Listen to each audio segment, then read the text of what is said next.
አኳሪስና ካንሰር እንግዲህ ያላቸው ሪሌሽንሺፕ ወይም ግንኙነታቸው በምን ይገናኛሉ የሚለውን እናወራለን። እንግዲህ አኳሪስን ስናነሳ አሁን ካለው እውነት ተነስቶ የወደፊቱን እውነት በመገመት ነገሮችን ዳይናሚካሊ ወይም ዳይናሚክ የሆነ እይታ ውስጥ በመግባት የወደፊቱን ፕሪዲክት የሚያደርግ ማይንድ አለው። ካንሰር ደግሞ አሁን ያለው ኤግዚስት የሚያደርገው እውነት ከዛ በላይ ሌላ እውነት የለም። አሁን ዛሬ ኤግዚስት ያደረገው በዚህ ሰዓት ኤግዚስት ያደረገው ነገር ነው እውነት የሚል እይታ አለው። ስለዚህ ሁለቱ የመስማማት እድላቸው ሎ ይሆናል ማለት ነው።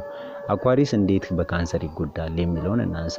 ይህ ማለት አኳሪስ ያየውን ትልቅ እይታ አንደኛ አምኖ ነው የሚቀበለው። በየሰዓቱ የሚቀያየሩትን እይታዎች እያንዳንዱ እያመናጨ ይቀበላል። አዲስ እይታ ሲመጣ ሌላውን እይታ ይተዋል እያለ ዳይናሚክ የሆነ እንትን አለው። በዛ ፕሮሰስ ውስጥ በዛ ሂደት ውስጥ ማለት ነው መነሻውን የሚያስታውሰው ወይም አሁን ያለውን እውነት የሚያስታውሰው ሰው ሙሉ ለሙሉ ከአእምሮን ሐሳቡ ምኑን እንዲገታና እንዲተው ያደርጋል ማለት ነው። ይሄንን ስራ ታዲያ በአግባቡ ካንሰሮች ሳያውቁት ያው እንግዲህ የተፈጥሮ ልዩነት ሆኖ ይሰሩታል ማለት ነው፣ ያረጉታል ማለት ነው። ስለዚህ ኔጌቲቭ ሪሌሽንሺፕ አላቸው ነው።